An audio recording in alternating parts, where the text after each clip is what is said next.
मुंबईतील छत्रपती शिवाजी महाराज वास्तू संग्रहालयामध्ये हडप्पाकालीन संस्कृती तसंच रोमन ग्रीक आणि इतर देशांमधील ऐतिहासिक वस्तूंची माहिती देणारं प्रदर्शन आयोजित करण्यात आलंय। या प्रदर्शनात अनेक देशातील 300 पेक्षा जास्त ऐतिहासिक वास्तू ठेवण्यात आल्या आहेत। यातील काही वस्तू या खऱ्या तर काही वस्तू प्रतिकृती आहेत। यामध्ये जन्मापासून मृत्यूपर्यंत मानवाचं दैनंदिन जीवन कसं होतं या संदर्भातील माहिती देण्यात आली आहे।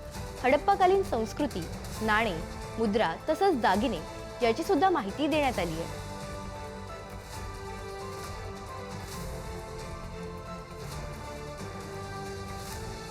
स्टडी गॅलरी किंवा अभ्यास दालन या अर्थाने आम्ही संबोधतोय, कारण त्याचं कारण असं आहे की लोकांनी यावं आणि नुसतं ते प्रदर्शन न पाहता त्याचं म्हणजे त्यात जे काही आम्ही दाखवायचा प्रयत्न केलाय त्याबद्दल ते समजून घ्यावं याविषयी म्हणजे असा आमचा हा उद्देश आहे की विद्यार्थ्यांनी यावं, शिक्षकांनी यावं आणि सामान्य जनतेने सुद्धा यावं आणि पाहावं की कशा या प्राचीन संस्कृती एकमेकांशी म्हणजे त्यांचा संबंध होता, कशी देवाणघेवाण होत होती, आचार विचार या सगळ्यांची कशी देवाणघेवाण होत होती याविषयी हे ओव्हरऑल एक्झिबिशन आहे।